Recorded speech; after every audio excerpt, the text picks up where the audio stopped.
joining us today.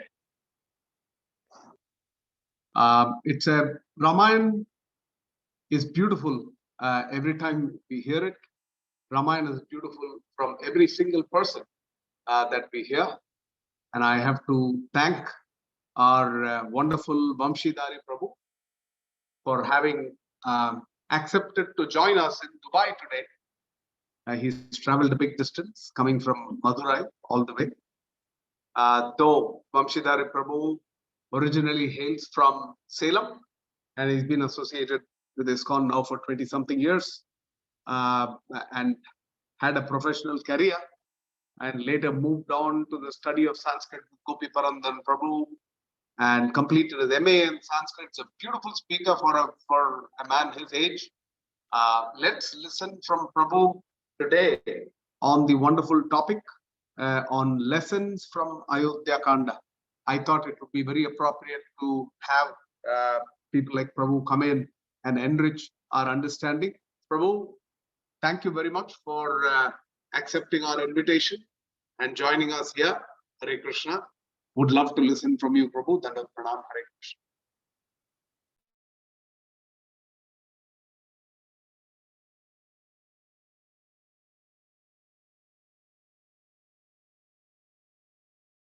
Prabhu, you're muted. Yes. Okay. Hare Krishna, Prabhu. Dandavat Pranam. So I personally have a little fear also, talking in front of you because you are such a senior devotee. And when I heard from you, Rama, during this Bhagavata Pravaha, I could understand how sweetly you are explaining it to devotees. But I will try my best as a service and to purify myself. And also thank all the devotees for accepting me, inviting me today for this program. I will start with the Dhyana Shloka. And this is huge session, actually huge canto, this Ayodhya Kanda. In Ramayana, Ayodhya Kanda is the biggest one. We have around 120 chapters. So we'll see whatever we can see, some important aspects from this Ayodhya Kanda. Pujantam Rama Rameti Maduram Maduraksharam Arukya Kavita Shakam Vande Valmiki Kokilam Valmikir Munisimhasya Kavita Vanacharinaha Shrinvan Ramakatanatam Konayati Parangatim Yapibham Sadatam Ramacharitamrita Sagaram Atruptastam Munim Vande Pracheta Samakalmasham Goshpati Kritavarasim Mashashi Kritarakshasam Ramayana Mahamala Ratnam Vande Nilatmajam Anjananandanam Veeram Janaki Shokanashanam Kapishamakshahantaram Vande Lanka Bhayankaram Manojabam Marjatulya Vegam Jitendriyam Buddhimadam Varishtam Vadatmajam Vanaroda Yuga Mukyam Sri Ramadodam Sirasa Namami Ullanga Sindo Shalilam Shalilam Yashoka Vagnim Janakatmajaya Adhaya Denaiva Dadakalankam Namamitam Pranjaliranjaneyam Anjaneyam Adipatalalanam Kanchanatrikamaniya Vigraham Parijata Tarumula Vasinam Bhavayami Pavamananandanam Yatra Yatra Raghunatha Kirtanam Tatra Tatra Kritamastakанчалим Bhashpavari Paripurna Lochanam Marutim Namadarakshashantakam Veda Vedhe Pare Pumsi Jate Dasaradatmaje Veda Pracheta Sadasit Sakshat Ramayanatmana Tatupagada Samasa Sandhiyogam Samudoppanadhartha Vakya Bhaddam Raghuvara Charitam Muni Pranitam Dasashirasta Vadam Nichamayadvam Shri Raghavam Dasaradatmajam Apremeyam Sitapadim Rahukulan Vayaratna Deepam Ajanubaham Aravinda Dhalaya Dhaksham Ramam Nishachara Vinasakaram Namami Vaidehi Sahitam Suratrumadale Haime Mahamandape Madhye Pushpakavasane Manimaye Suvirasane Sustitam Agre Vajayati Prabhanjana Sude Tattvam Munibhya Param Vyakyantam Bharadadi Viparivritam Ramam Bhaje Shyamalam Om Vishnupadaya Krishna Preshtaya Bhutale Shrimate Bhakti Vikasa Swami Namine Namo Om Vishnupadaya Krishna Preshtaya Bhutale Shrimate Bhakti Vedanta Swami Namine Namaste Saraswati Deve Gauravani Pracharine Nirvishesha Shunyavadi Paschata Deshatarine Jaya Shri Krishna Chaitanya Prabhu Nityananda Shri Advaita Gadadara Shri Vasadi Gaura Bhakta Vrinda Hare Krishna Krishna Krishna Hare Hare Hare Rama, Rama Rama, Hare Hare. Yonta pravisya majimam prasuttam sanjeeviyatta kila shakti dharasvadanna anyam tahastacharana shravanatvagaadin pranan namo bhagavate purushaya tubhyam pantvasman puruhuta vairi balavan matangamadhyad ghata kumbochatri vipadanati kapatu pratyeka vajrayitaha श्रीमत् कंठेरवास्य प्रतासुनकरा धारिदारा तिदूर प्रत्वस्तत्वान्त शांत प्रवित मनसा भाविता भूरि भागैः. Hare Krishna. So while describing about Sri Valmiki Ramayana, we have a devotee called Rama Bhaktra Dikshita. He makes a very good analogy of this Ramayana. This is just a small introduction about what we are learning from Ramayana. What is the use of hearing this Ramayana? He says, Vedanta Vibhramavane Vihita Pracharaha Kakutsaya Vamshavati Katapi Kelayan Valmikir Van Nigara Vanuraya Grihita Hrit Pancharam Vishati Kaschit Hritayam Sukomi. He makes a very nice shloka here. He says, Vedanta Vibhramavane. It's called Vedanta is called Vibhramavana, means it is very confusing. When you want to learn something about Lord, it's impossible to learn, because in one place it is said he has all the qualities, in other places no qualities. And who is that Lord? Ultimately we don't know, because Rig Veda itself starts with Agni, Ele, Purohitam starts with Agni, glorifying Agni. And it goes on glorifying about Indra, Chandra, Vayu, all different kinds of demigods. So who is that ultimate God? We are left with confusion. So Purushakta comes in picture to show that Purushakta is the ultimate of all the Shuktas, and in that Purushakta, Hrishchate Lakshmi Chapatnyo. So there is a hint given that Lord Narayana, who is Pati of Lakshmi, he is the Purusha. So in this way, the Vedanta is confusing. It is not directly presenting the Lord. So he calls it as Vedanta Vibhramavane. So unless we understand Lord, there is no question of moksha. So those who are interested in moksha, they come to Shastra. That is the only purpose of Shastra. Because Upanishad says jnana moksha. So only by knowledge of Lord we get liberation. So how to get that knowledge? Then Shastra says janmadhyasyaha, janma. He is the source of everything. Because we know certain things based on its quality.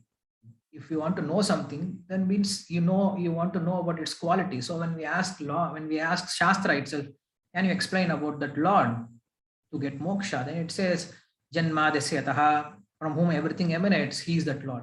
Okay, can you explain more about it? And if you want to know more about, then go to Shastra. Shastra yonitvat. You should learn from Shastra. Then we go to Shastra. Then Shastras are confusing because it doesn't present Lord immediately. And Shastras deal with two things mainly. It deals with dharma and it deals with jnana. Dharma means that which helps us to sustain in this material world. So that is called dharma, and jnana means the knowledge about Lord. So that's what we call Veda and Vedanta. Veda deals with the karma section of the Vedas. It deals with yajna, deals with demigods, it deals with our duties, all these kind of things. And Vedanta deals with the conclusions of the Vedas. That is about the Lord and his qualities and why we have to attain him and how we have to attain him, sadhya, sadhana. So all these things. So even when we want to understand this thing, it is very difficult for us to understand. So that's why he says Vedanta Vibhramavane. So when we want to understand Lord through Vedanta, this Vibhramavana, it is very confusing, dense forest. We cannot able to understand. And in the dense forest, you need to find a parrot. That is the beauty of this Vedanta. The Vedanta itself is very confusing. It is like a dense forest, and in that forest you need to find a parrot. So it's very even more challenging thing. But what happens? Vedanta Vibhramane Vihita Prachara. That parrot is very independently roaming around. It is not able to, even the Vedas are not able to catch the Lord, because when we ask Upanishad, it says Nayam Atma Pravachanena Labhyaha Na Medayama Na Bahuda Shrutena. It says by means of word you can understand, by hearing, by all these things you can understand him. And also it says Yato Vacha Nivartante Aprapya Manasasah. The words try to describe about the Lord, and the word came back. It said, no, we cannot describe about him. He's beyond all words. Okay, let us at least imagine to understand him. Then the mind also went through so many imagination to understand the Lord. When mind also came back, it is said, Yato vacho nivartante aprapya manasa saha. Mind also came back. It said, no, it is beyond our imagination. That's what we hear when we read from Kardamuni's prayer and also from Dhruvastuti, that when Lord appeared in front of them, they prayed, all our imagination is broken into pieces. Whatever we have imagined about your rupa, your form, is nothing. We have imagined, we were thinking about your form and we were meditating, but when you appeared, all our understanding, all our so-called knowledge of Vedas, it is simply broken. You are unimaginable. We have never seen such a beautiful form like you. So all the Vedas, they cannot explain how to understand. That's what here it says, that Lord who is inside that Vedanta, he was roaming around very freely and he was not able to catch by means of Vedas itself. What happened? That Lord, that parrot, one day what it does, it came on its own and it sat on a bamboo tree. So now the Rishi saw, now he has little hope. Okay, the parrot was roaming around very freely. Now the parrot has came on its own and it is sitting on a bamboo tree. Now we can catch that parrot very easy. So how to catch a parrot? You need a net. So he brought a net. So who has a net? Hunter has a net. So he went to a hunter, he bought a net. So with the net, he catch that parrot. And when you catch that parrot, you need to keep it in a very safe place because it is very precious parrot. So where to keep it? Then it is said here, Kaschit Hridayam Sukome. That parrot, as soon as you capture it, that parrot automatically went inside your heart, the cage like heart, and it sat inside. So this very nice analogy he gives, that this Ramayana, it's like a net, and Valmiki Rishi is a hunter. So we go to hunter, we got a net called Ramayana, and when Ramachandra Bhagavan came and he sat on a Vamsha called Kakutsa Vamsha, means Dasharatha Vamsha, Surya Vamsha. When he sat on this Vamsha means we have bamboo tree also. When he came, when he voluntarily accepted to appear on this Vamsha, so Valmiki came and he captured that parrot. And as soon as you capture that parrot, what it does, it just goes inside your heart and it stays there. That is the beauty of this parrot. We cannot say that he kept that parrot inside that cage, because anyway, parrot is independent. So similarly, the Lord has to reveal himself. So the Lord revealed, when you read Ramayana, what happens? The Lord enters inside your heart and he stays inside your heart. That is the beauty of Ramayana. The Lord, which is not known by any Vedas, the Lord which is not known by any amount of hearing, that same Lord has accepted to enter inside your heart just by hearing Ramayana. So what is our sadhana? Our sadhana is just sitting and hearing, because Valmiki Rishi has already done sadhana for us. He has done his tapasya for us. So we are just enjoying his tapasya. What is that tapasya? He has given us Ramayana. So we have to just sit and hear and read Ramayana so that Lord enters inside our heart in the form of parrot. So this is how the glory of Ramayana, this Rama Bhakta Dikshita has described. So Ramayana has 24,000 verses, and in that we have second canto, Ayodhya Kanda. So in the first canto, Balakanda, the main thing in the Balakanda you can see is Yajna Samrakshana. There are many aspects. That's a Sita Kalyana also. But for our understanding, what we can see is that the beginning of Ramayana itself it starts with Yajna, and also it ends with Yajna Samrakshana. And with the Yajna Samrakshana, he gets Sita also. So the human life starts with Yajna. Even in Bhagavad Gita, you can see Krishna says, Devan bhavayata denatye deva bhavayantuha parasparam bhavayantuha shreya paramavapsyata. So this human life starts with doing Yajna, means accepting or recognizing or giving credit to the superior authorities, that we are not alone here and we are not independent, we are not enjoyers. There are some people who are above us, they are controlling us, and we are being supplied from them, we are depending on them. And the purpose of all this supply has some purpose, because company won't supply things for the staffs uselessly. When the company is supplying something for the staffs to utilize, means it is expecting something back. In a similar way, we are supplied with everything in this material world. So what we should do, we should give back, we should understand the purpose of life, and we should work for that. That's the whole purpose of the universe. So for this, we need to recognize the higher authorities, and we need to give credit, we need to have grateful attitude towards them. That is the beginning of bhakti.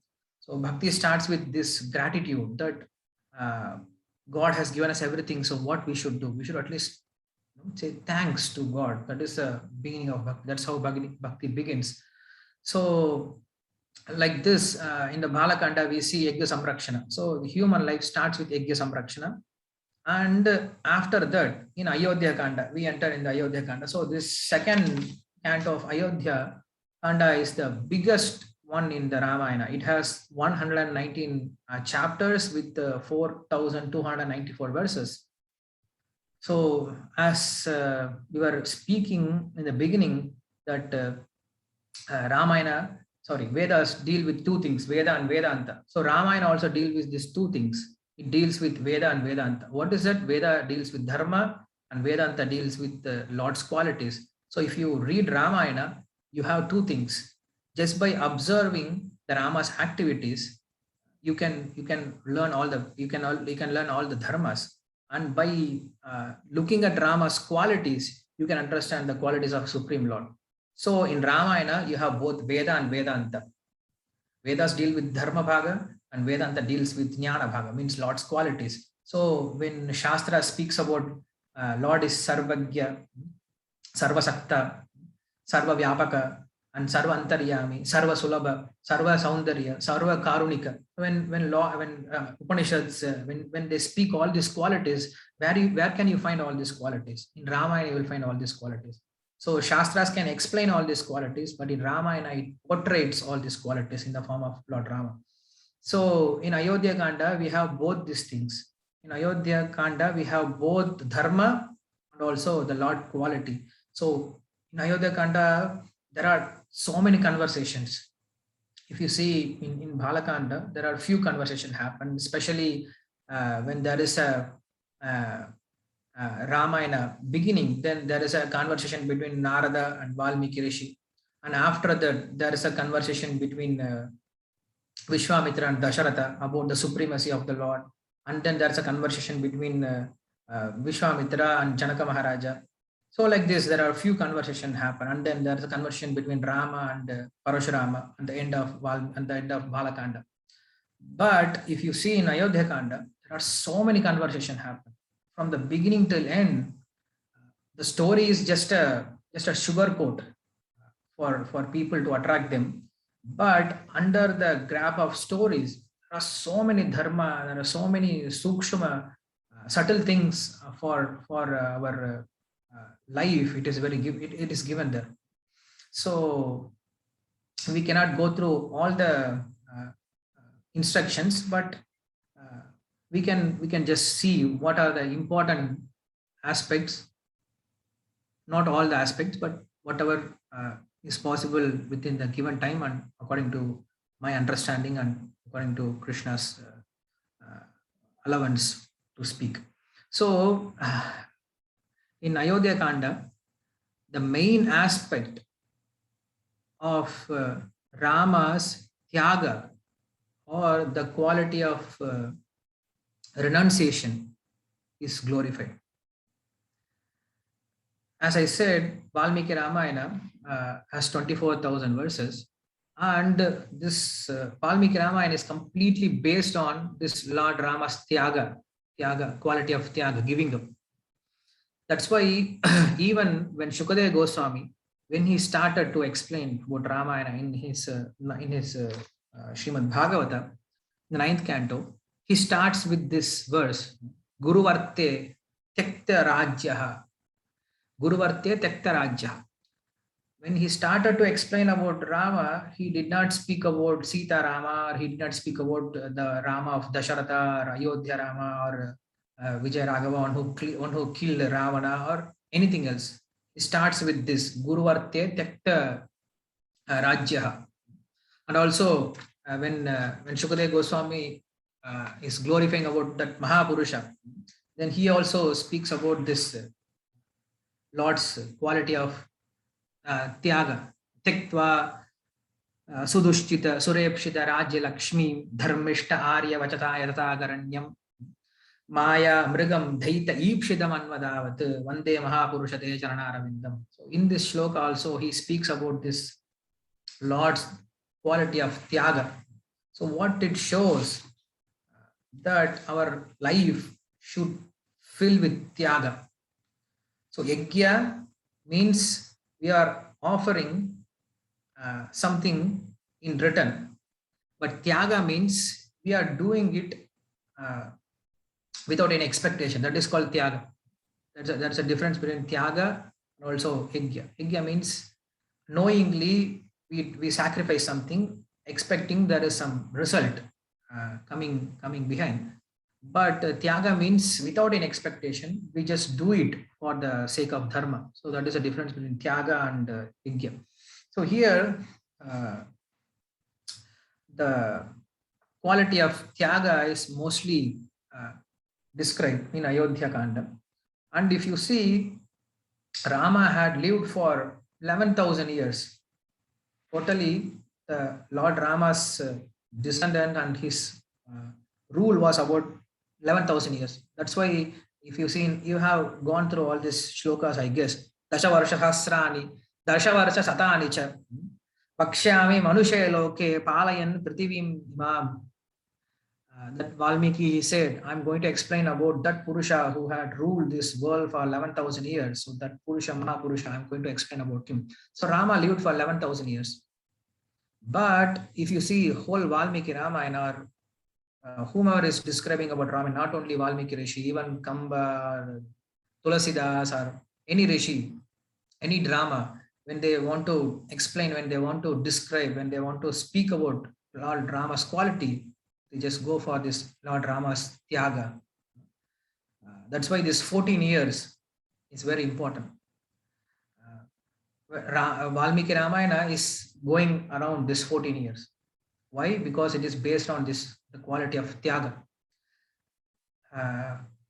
Rama, even though he lived for 11,000 years, Ramayana was not about his 11,000 years or his 10,000 years or his 1,000 years or his 500 years. It is mostly about this 14 years of Tyaga.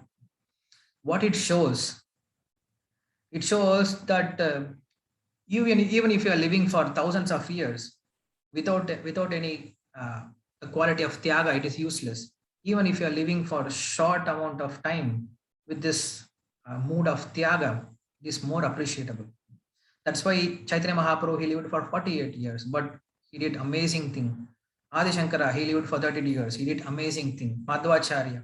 So all these acharyas, they lived even for a short amount of time, but it was worthwhile. So what is the use of having a prolonged life without this quality of Tyaga, without doing something for the society? So here, that's a only thing that we should that's a beginning thing that we should understand from this Ayodhya Kanda, that quality of Tyaga.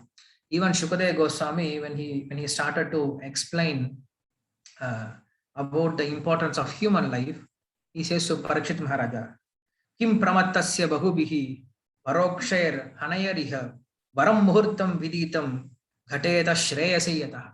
What is the use of prolonged life? Even if you can live one muhurta life with full consciousness, it has some value. Otherwise, even trees are living for thousands of years. What is the use? But even if you live with full consciousness of Lord for one muhurta, it is more worthwhile. So that's why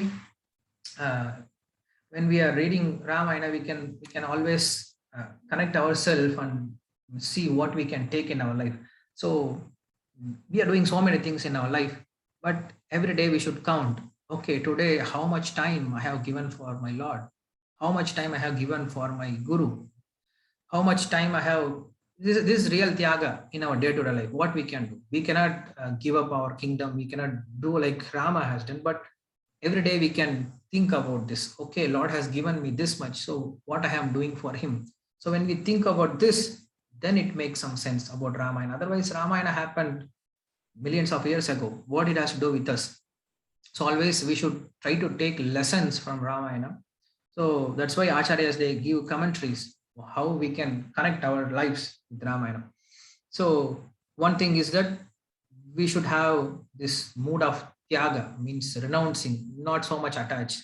So uh, when speaking about this renouncing quality, we have to, means I think you must have gone through all this situation of Dasharatha, except Dasharatha is calling him for Pattabhisheka. And here Rama was very happy. Rama was not like in the mood of renouncing everything and going to the forest and living a life of a sage. No, he wanted to live in the country, he wanted to be a king, he wanted to be a grahastha, but he was unattached. Not like his exile was not like Nala Chakravarti or not like Yudhishthira Maharaj. They went to forest because of some particular reason, but Rama went to forest just for dharma, based on this tyaga. They went to forest because they have to go, because there were some reasons, but Rama, just based on tyaga, he left everything and he went to the forest. So that is a main quality that we can learn here. And also uh, when you have gone through this situation that Rama was called upon, and he has informed that tomorrow you are going to get crowned as Chakravarti for this Ayodhya, then he was not showing any sign of happiness or distress. He was not showing any sign. Uh, when Dasharatha, he saw Rama's face, he couldn't understand, he couldn't calculate. Dasharatha was Chakravarti, he was king for 60,000 years. He can calculate everything. Because he had dealt with so many thousands of people and ministers and sages and justice and juries, everything. He has seen everything. Every day he used to calculate people. So many cases used to come, you just see them. Okay, before the juries get confirmed that he is a criminal and he is the person who has done it, Dasharatha would have come to a conclusion. He can calculate just by seeing. But that Dasharatha, when he saw Lord Rama, he couldn't understand what is happening inside him, what he is thinking. He is calling Rama and he is saying, okay, tomorrow I'm going to crown you as a king. And Rama was very peaceful. He didn't show any reaction. So that's why Valmiki Rishi also says he was so full, he was so grave like ocean. Even in Bhagavad Gita, Krishna speaks about this Stita Pragya. Apuryamanam achala pratishtam samudramapa pravishanti yadvat tavat kamayam pravishanti sarve ashantamapnoti nakamakami. He says that this Siddha Pragyas, they are like ocean. Ocean means what? When you go near ocean, it looks very grave, it looks very beautiful, it is very cool, it gives peace to your heart, it is very deep, it has so much treasure, and whatever capacity you have, you can go and swim and you can come back, but nobody can cross the ocean. Similar way, Rama is so grave, and whomever comes in contact with Rama, they feel so happy, they feel so joy. And Rama is, of course, very beautiful, and he's full of so many good qualities, and he's very deep inside. And Yatha Shakti, whatever capability you have, you can deal with Rama and you can come back. You cannot understand him completely. So, in a similar way, Rama was so grave, like an ocean. This is one quality. And the second quality of ocean is that it is full on its own. It doesn't depend on anything external for its completeness. Because so many river channel, they come and mix in the ocean. Ocean is very still. Ocean is not expecting, okay, today this much gallons of uh, TMC of water is going to come and mix in me. I'm going to increase my size. No, it is not depending on the river flow. It is full. Even though so much river is entering inside the ocean, ocean stays still. And sometimes in the summer, there is no any water flow inside the ocean. So ocean doesn't decrease also. It is stable. Whether there is a river flow inside, where there is no river flow inside, it is very full. Or it is not expecting the river flow also. It is coming on its own. The similar way, the step pragya, he is fully on his own. He is not depending on the external situation to become happy. सुखदुःखे समय कृत्वा लाभालाभो जया जयो तथा युद्धस्य युद्धस्व नैवं पापमवाप्स्यसि. Krishna says, he continues to speak about this quality of being stable in the time of dualities. So this we can see in the Ramachandra also, that because he has come here to show us, to set an example how we can practice all this stableness during duality. So we don't have such a problem like Rama was going through that. In the first day you come and tell him, okay, you are going to get kingdom, and he comes with all the ornaments and all the arrangement, and then you say, okay, today there is no more crown, you have to leave and get out of my city and you need to go to the forest. So in both the cases, Rama was very peaceful. He did not say any word. He was very peaceful. So this we should also try to learn and try to adapt, try to practice in our life, that whatever happens, because Rama himself, he speaks about this. Whatever happens, it will happen. We cannot change anything. He says, asankalpitam yeveha yat kasmat pravartate naivartarambham arabdham nanudhaivasya karma tat. He says, asankalpitam yeveha yat akshamat pravartate. You see, Lakshmana, when Rama was trying to convince Lakshmana, he said, see, I was thinking there will be Pattabhishekam. And everybody was thinking there will be Pattabhishekam. But suddenly everything changed. How? He says, it is Daivasya Karma Krita. It's all happening by Lord's will. We cannot change anything. So what we should do? We should try to see Lord's hand and accept the truth. Don't try to deny it. Don't try to change that. Don't try to think too much. Just accept the truth. Then you can see the changes. Then you will see the result, because we don't know what is his plan. We may be thinking this is good for me, but he can see Trikala. He can see the past, present, future. So he knows what is good for us. So we should just simply accept whatever his plan is. Even when Yudhishthira Maharaja was thinking bad about the victory after Kurukshetra, then Krishna came and he took Yudhishthira Maharaj to Bhishma Deva and to instruct him. And Bhishma Deva, as soon as Bhishma Deva, he saw Yudhishthira Maharaj, he said, Aho kashtam, aho anyayam, yad yuyam dharmanandana, jivitum arhatum klishtam, vipradharmat achyutashrayah. How much suffering you had gone through. Who can live in this kind of suffering? He says, Jivitum na arhata. With this suffering, nobody can even live. They will just completely commit suicide. So you have gone through so many sufferings. Even though you are Vipra, Dharma, Achyuta Ashraya, even though you had all good qualities, you had all kinds of wealth, you had even Lord in your side, still you suffered. Then he said, Sarvam Kalakritam Manye. It's all done by Kala. Who can understand? Bhavitum ya yad apriyam. Who can understand what is a plan of Lord? So what you have to do, tasmad idam daiva tantram yavasa bharada rishabha tasyanu vihito anyata nata pahi prajaprabho. Just try to see the Lord's plan. Don't try to understand everything on your view. You're thinking that Lord has favored me and he has killed all the Kauravas. Don't think like that, because Lord is equal to everyone. It is not that Lord has favored you and he had cheated the Kauravas. No, he had favored him also, because he is the supreme father for everyone. It is not the Lord is cheating Kauravas and he had killed them all and he had made you. No, you see me. He's showing his example. You see me as a Bhishma. I am also Lord devotee. I'm I'm also Lord's firm devotee. But what he has done to me has, has put me on this arrow bed and he has saved you people.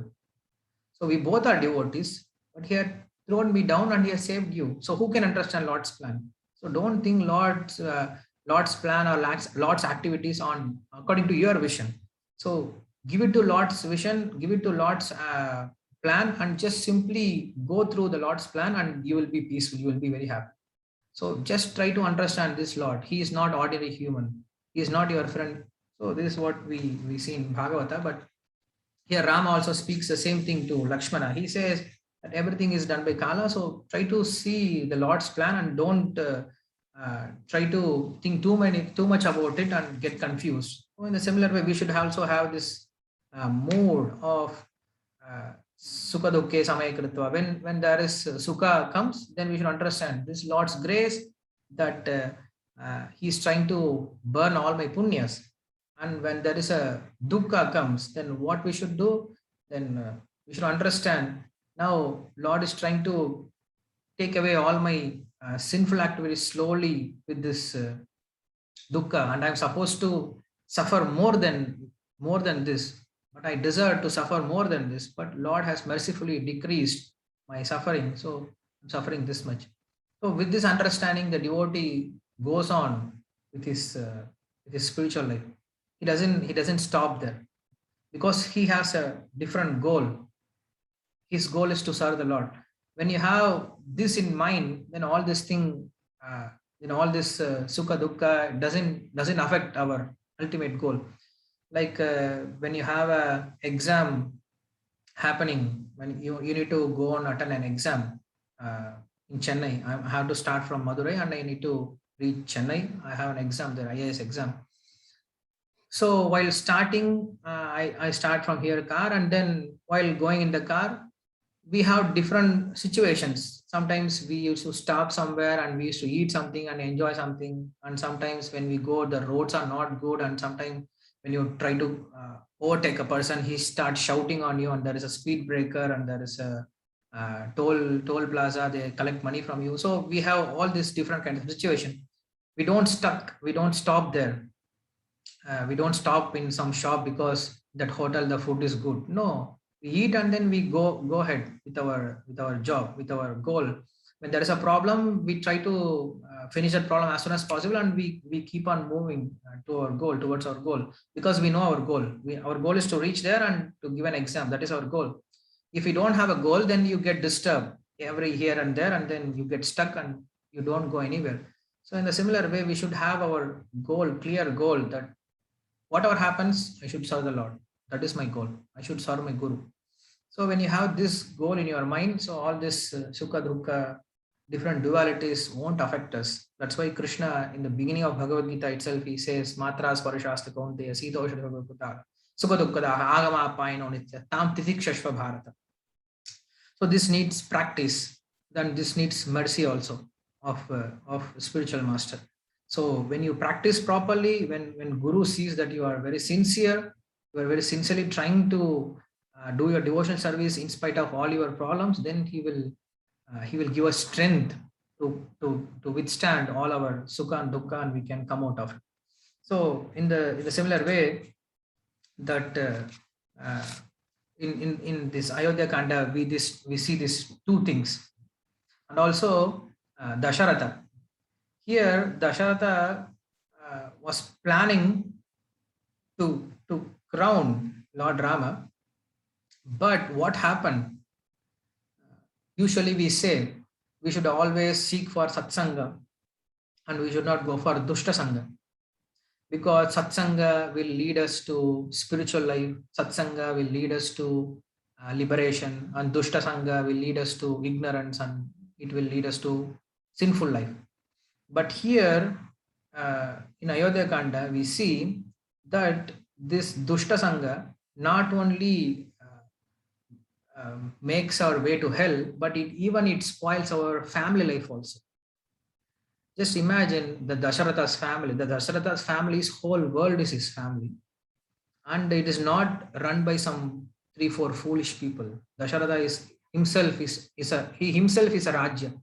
He's such a great personality, and his sons are all Vishnu avatar, Vishnu's incarnation. And the wives, they're also very pure and chaste, and the people also very very affectionate people. So even though all the situations are good, just because of one bad association of this mantra, everything got spoiled. Dasharatha passed away. All the 4 sons have become like a sannyasi, and mothers they become widow, and whole country was in suffering. Why? Not because of some Rakshasas came and they attacked, or not because of some other calamities, just because of one thing, that is Dushta Sangha. So this we should understand. Even in our family also, we should be very careful, because ultimately uh, Ramachandra is trying to show us how to be a proper grahastha and how to be a proper king. So here, as a grahasthas, mostly we should also try to avoid this dushta sangha, not only for spiritual upliftment, but even for our normal uh, materialistic life, material family life. We should try to avoid this dushta sangha. Then uh, even we can have some kind of normal, so-called normal family life. Otherwise, it's very difficult. So we should be very careful how this dushta sangha comes inside. Dushtas, they don't come with all this weird teeth and different form of faces. They come with some small envious words, and they mix in your mind, and then everything is spoiled. So in a similar way, we also have now so many communicatory, sorry, this gadgets and internet and television. So all these things, they're all the time giving us kama, krodha, lobha, kama, krodha, lobha, matsarya. So when we associate with them, then definitely our family life is also ruined. This we can also understand from this this kubja's activity.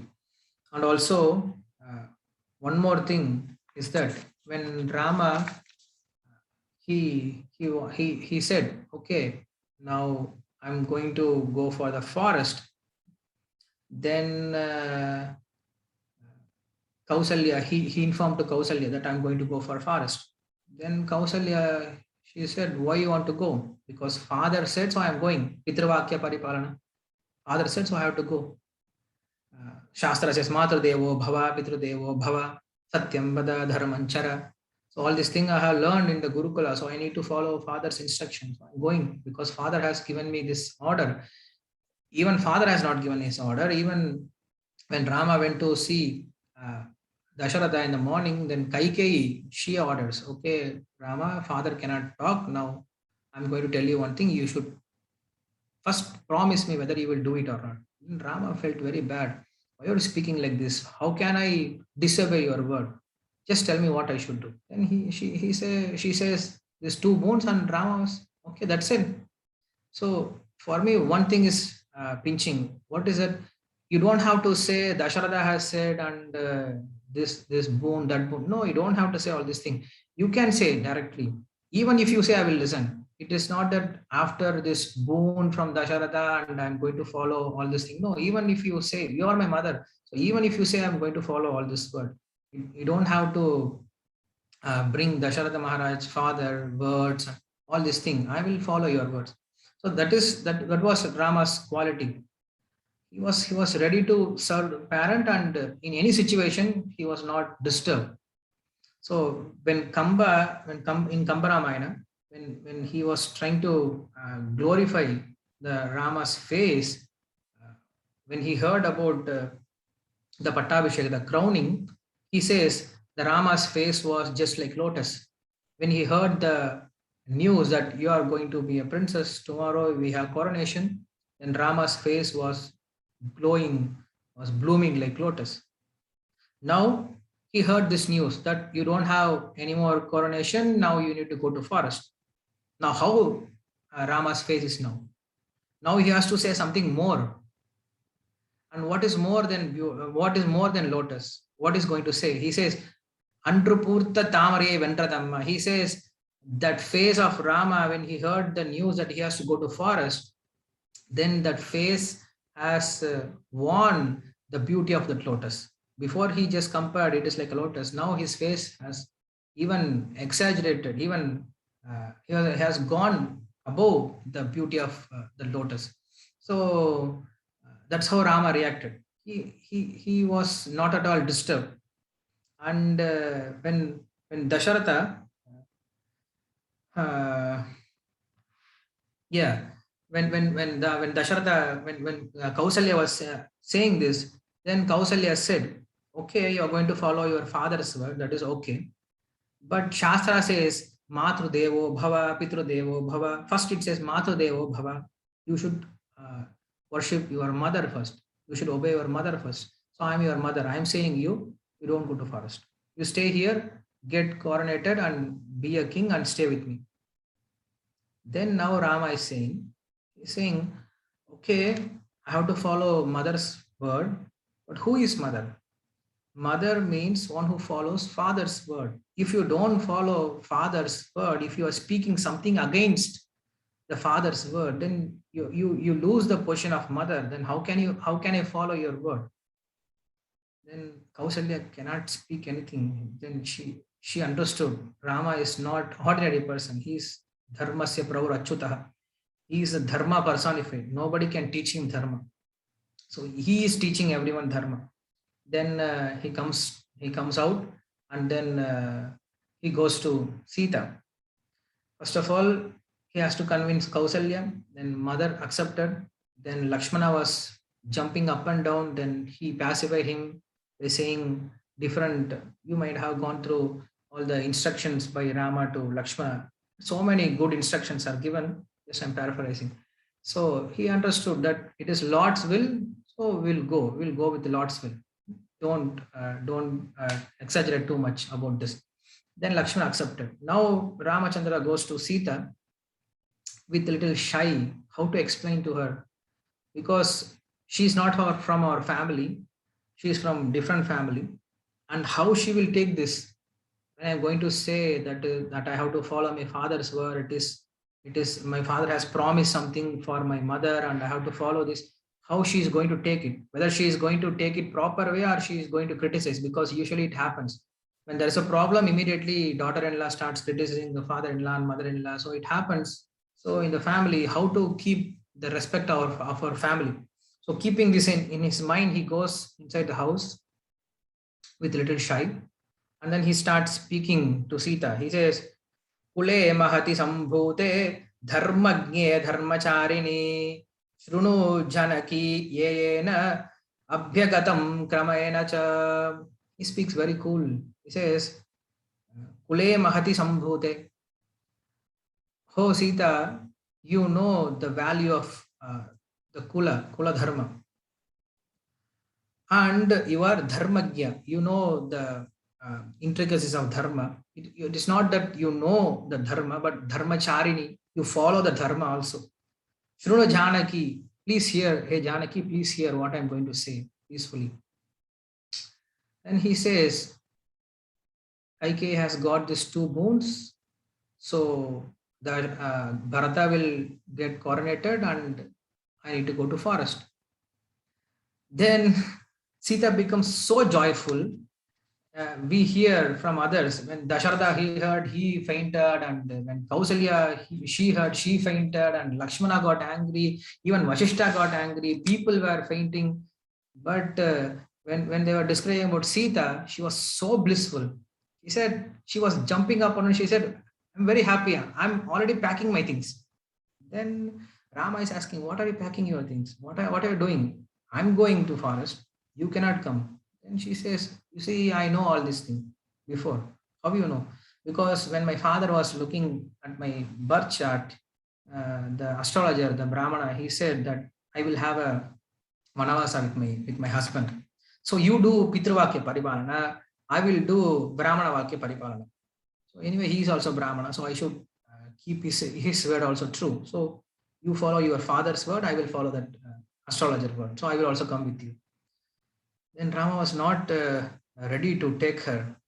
Then Sita, she even went little above her jurisdiction. Then she starts sarcastically speaking to Rama, trying to convince him. Then she just said only one word. She doesn't have to speak too many words to Rama to convince him. She just said one word, that don't get bad name from my father, because that is the weak point for all the son-in-laws. When you speak about the in-laws family, then they become immediately disturbed. So she says that kim jatavyena vaidehe pita me mituladipaha rama jamataram striyam prapya. Don't get the name of Jamata. Jamata means in Tamil we say Mapile. So there is a joke saying that Jamato Dashamo Graha. A person goes to an astrologer and then he says, Swamiji, Swami, you see, this 9 grahas are making so many troubles. There is one more graha added in my chart. What is it? That is Dashamo Graha. What is it? Jamata Dashamo Graha. Other grahas, they come, they sit for some time and they go. But this Dashama Graha, it just came and sat down. It is not leaving my place. It is torturing me. So don't get this name from my father that my son-in-law is like this. So please take me also with you. Wherever you are, I'm happy. It doesn't matter whether you're in forest, whether you are in city, whether you are as a king. I don't care. I'll be happy with you. If you're not here, I'm not happy with all this enjoyment. So this shows the quality of a chaste wife also, that she always thinks about husband's welfare and husband's happiness, and she is ready to do anything, any sacrifice for her husband. And wherever husband is there, she feels very happy wherever there is a husband. So this we can see from Sita's life also. And then Rama, Sita, and Lakshmana, they all come, they pay obeisance to Dasharatha. During that time, Kaikeyi, Kausalya, Sumitra, everybody came and they were taking care of Dasharatha. And then Kausalya, she comes, she speaks to Sita. There are many incidents happen, just I'm going through some of the parts. So Kausalya, she comes and she is instructing Sita now. She's saying, please remember one thing, my son is very, very soft-hearted. So don't hurt him anyway by your words. Don't tell him, because of you, I'm suffering in the forest. If I could be in my home, I will be enjoying. So don't say anything because it will hurt my son, and don't speak in this way anything. As soon as Kausalya said this, Sita, she said, I understand.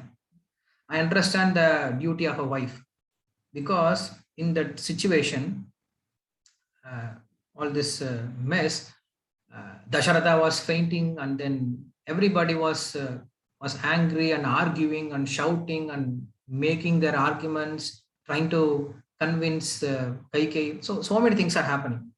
So when all these things are happening, nobody was there to take care of Dasharatha. He was fainting again. He was sitting and he was fainting. Nobody was there to care for him. So Kausalya, she was all the time nearby Dasharatha, and she was taking care of Dasharatha.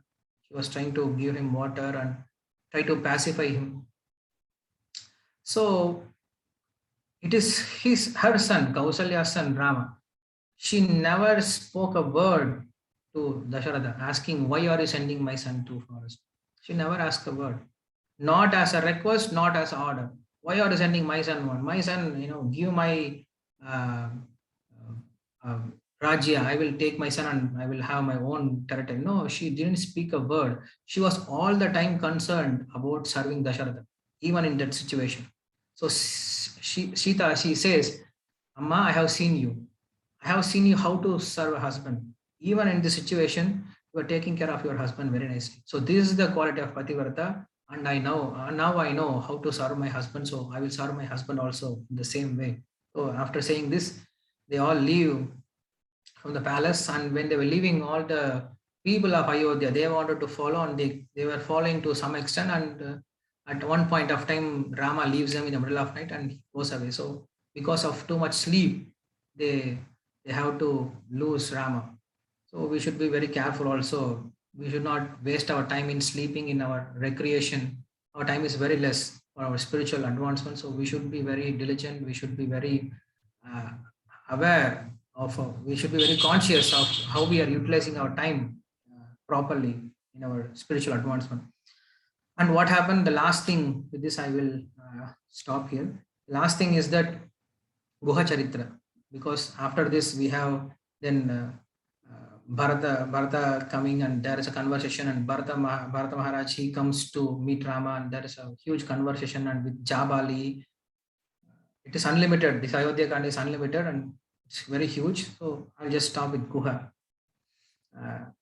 Rama, he comes, and then he stops at one place, and he's waiting under a tree. And Lakshmana could not understand why he is waiting here, because he left his kingdom, he left his family, he left all the peoples of citizens of Ayodhya, he left everyone, but here he's purposefully waiting for someone. So Lakshmana was wondering for whom he is waiting. Then Valmiki Rishi, he said, Tatra Rajo Guho Nama Ramasya Atma Samassaka Nishado Jatyo Bhalavan Stapati Chet Vishruta. He speaks about, he introduces about Guha. He says, Ramasya Atma Samassaka. He says, this Guha is equal to Rama, Atma Samassaka. Who can be equal to Rama? When you go through the Shastras, it always says, Nirasta Samya Atisayena. There is no one equal, or no one is above Supreme Lord. So who can be equal to Lord Rama? So from the point of view of Rama, he considers Guha as equal to him. It is not from other point of view, but Rama considers him as equal to him. Otherwise, from Bhala, from position, from beauty, from any point of view, if you compare Guha and Rama, there is no way that there is a equality, or there is a way for friendship.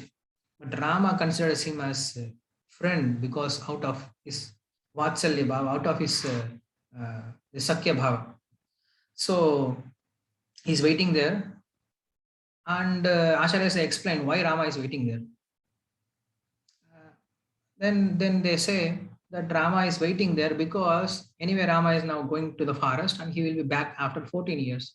So Rama was going through this forest, and if Guha comes to know in the future that Ramachandra was going through this forest and we could not meet him, then he will feel bad. So for that, Rama is waiting to give him darshan. No, it is not the reason. They say that Rama was waiting there because Rama wanted to have darshan of Guha, because Rama will be going to the forest and he will come after 14 years, so he will not have darshan of Guha. So Rama was waiting to have Guha's darshan. It is not that Rama wanted to give his darshan to Guha, but he was eagerly waiting for Guha's darshan. So this shows also his mood of taking care of devotee. When we were speaking about Dhruva Maharaj, Dhruva Maharaj Tapasya, all the demigods, they come and complain to Vishnu. They say, this Dhruva is doing so much tapasya, we are all getting so many problems, so please come and help. Then Lord says, you are all expert in disturbing people's tapasya, why don't you take care of yourself? And he says, no, we cannot do that. We are not able to disturb him anyway. Then Lord says, you cannot disturb his tapasya, because I am doing tapasya in him. I am situated in his heart, and I am doing this tapasya. Why are you doing tapasya? Because I want to see him. When you read this Dhruva Stuti, before that, the Lord says that I am going to see Dhruva because I have the desire to see Dhruva. It is not that Dhruva was having desire to see Lord. The Lord was having so much desire to see Dhruva. So what he does, he goes inside Dhruva, he does tapasya, And for this tapasya, he himself comes and he gives his darshan. So Lord has to have some base to give darshan. So what he does, he comes inside, he does he does tapasya, and he appreciates our tapasya, like we have done some tapasya, and he comes and he gives his darshan, like Brahma Arpanam, Brahma Havihi. Everything belongs to Lord, but what he does, he is sitting inside, and he is giving us this inclination to offer something to the Lord, and he accepts it from us as we are offering something, and he gives us blessing. So in the similar way, that Rama was waiting to see Guha.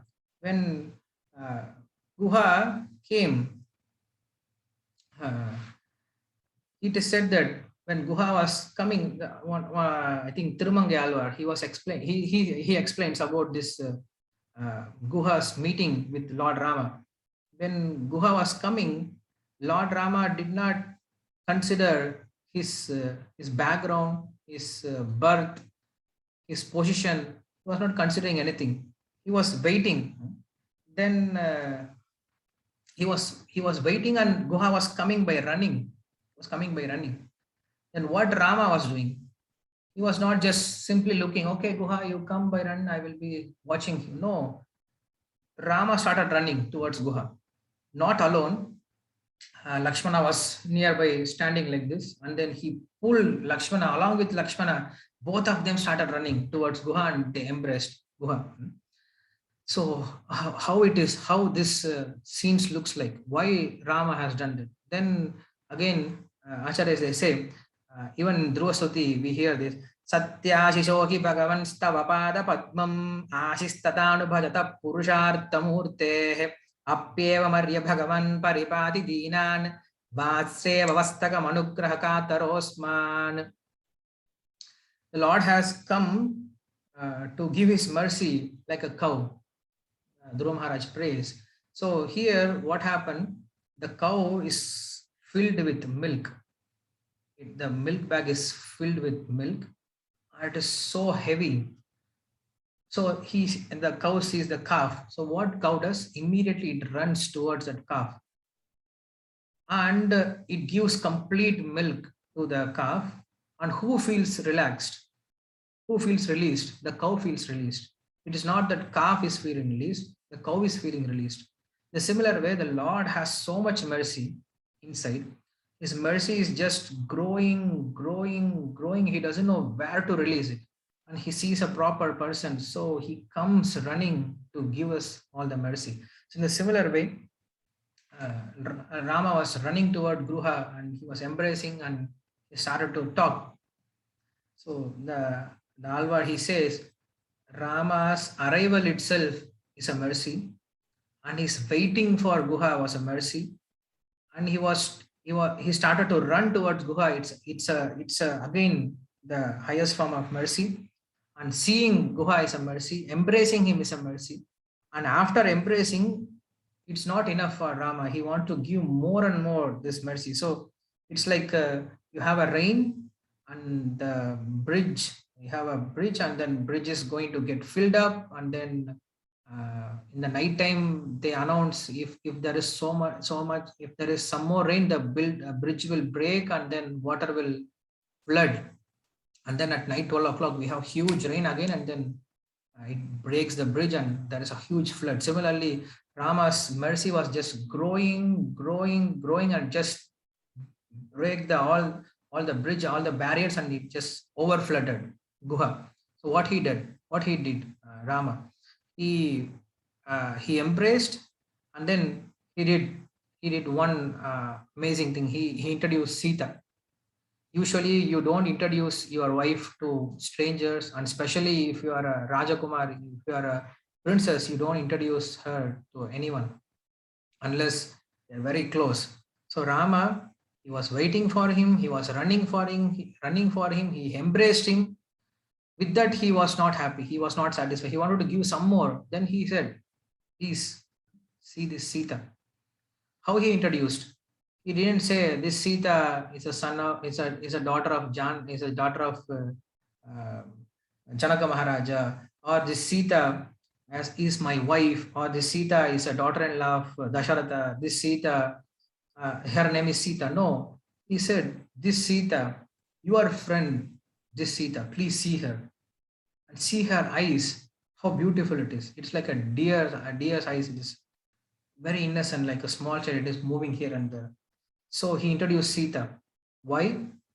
To give complete mercy of Sita also, because Guha, he got complete mercy of Lord Rama. So he wanted to give Lakshmi's mercy also to his devotee. So he introduced Sita, and then he said, with now he's introducing Lakshmana, and he said, along with you, now we are five brothers.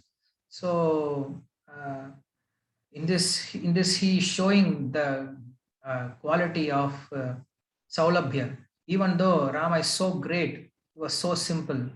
He is so simple also. So these two qualities are always opposite. One who is very great, he is not very simple. He is always little bit puffed up or egoistic. He is not easily approachable. But Lord, he is the greatest of the greatest, and he is the simplest of the simplest. Why? That is the quality of Lord. Aghatita Gatana Samarthyam. He can express this quality of Anoraniyam Mahato Mahiyam. He is greatest of the greatest and smallest of the smallest. So this is one of the quality of the Lord. We can understand him. In a similar way, Lord has shown him the quality, how he is taking care of his devotee. And Guha, he was paying obeisances, and he said, please, I am your Prayashaya. I'm not your Kinkara, I'm not your Bhriti, I'm your Prayasha. I'm your third class servant. So please instruct me how to serve you. So a Lord keeps devotees always in a higher position, but devotees, they always take the lowest position and they always want to serve the Lord. So this also we should understand, like Gopi Bharta Padakamayo Dasa Dasa Anu Dasa. We should always consider ourselves as servant of the servant of the servant, not just directly connect with the Lord. So in this similar way, we should also serve the devotees to please the Lord. So I think I will just stop here with this Guha Charitra, and already it's 10:25, Prabhuji. And I thank you again. I don't know whether my language was proper, whether I could convey my things properly, but I tried according to my knowledge. And I can thank you very much for giving me this opportunity to serve. And we are also doing this Ramayana, but in English. Sorry, in Tamil language, we are doing this Ramayana every Friday.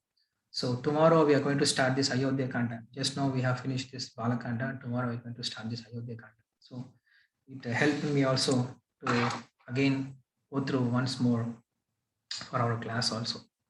So I'll end here. Nandakumar Prabhu. Thank you, Prabhuji, for this. And if there is any comments or queries or any corrections, please you can tell me.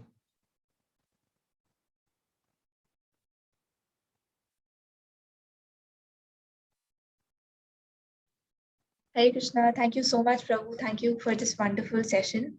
I'll request everyone, if anyone has any kind of question, Prabhu can also answer some questions if anyone has. Please take this opportunity. And Nandakumar Prabhu, over to you.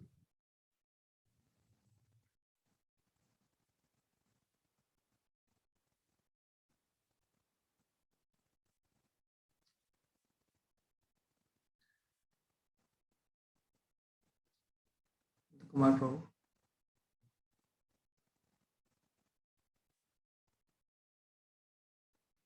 Hare Krishna. Prabhu, I think Prabhu has gotten a call. He'll just join in a minute. Till then, I think on the chat, someone has asked Sujata Mataji. Mataji wants to know the specialities of King Dasharatha. If you could. Okay. That please. Speciality of King Dasharatha. King Dasharatha had the quality of accepting or having Lord Rama as his son, because when Lord Rama was searching for a father to appear in this material world, he was looking around, and he could find only Dasharatha to take his birth in his family. So that is his first quality. And Dasharatha means and in the 10 directions his chariot goes, and there is no one to stop him, and he was even helping the demigods in conquering demons, and there was no one even thought about to revenge a war against Ayodhya. Nobody will have a thought that, okay, let us go to Mount Everest and take that Mount Everest and bring it back to Dubai. Nobody can even think about, because it is impossible. In the similar way, nobody even thought about going to Ayodhya for a war, because that is how Dasharatha was ruling the country. And in the Balakanda itself, there are so many descriptions about how his rule kingdom was. So this is some of the thought. I don't know what was the specific specialities of King Dasharatha.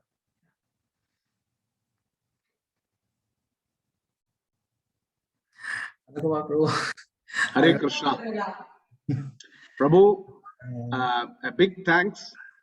This was a wonderful coverage right from Ramabhadra Dikshitar's catching the parrot to the Guha, the wonderful exchange Rama had with Guha. To this thing is a beautiful coverage. I'm very happy. My request is, on a periodic basis, every couple of months or something, I will definitely loop you in. We'd be very happy having you address this forum. I have to say, this has been a very Ramayan enthusiastic forum. We've been working at this for 3-4 years now, Prabhu. And the people are really interested. This is a detailed study. I always give the example. I say many people, nobody wants to go net practice. They only want to see 2020. What we do is net practice. To survive net practice, you need to be a cutter cricketer to go and watch even Sachin Tendulkar on net practice. Nobody will stand. These people are going through chapter by chapter, verse by verse with me. That patience, a core around 10 plus or 15 of them generally who are there, that core team generally has this thing. So I'm thankful to this audience, apart from all the other guests who have also joined us, the devotees who have joined us today. But a big thanks to you for enabling this in a very big way. I'm seeing all these wonderful comments, people talking about how enlightening and how wonderful a session, specialities, and a lot of appreciation. Prabhu, big thanks to you. Dandavat Pranam. Hare Krishna. Hare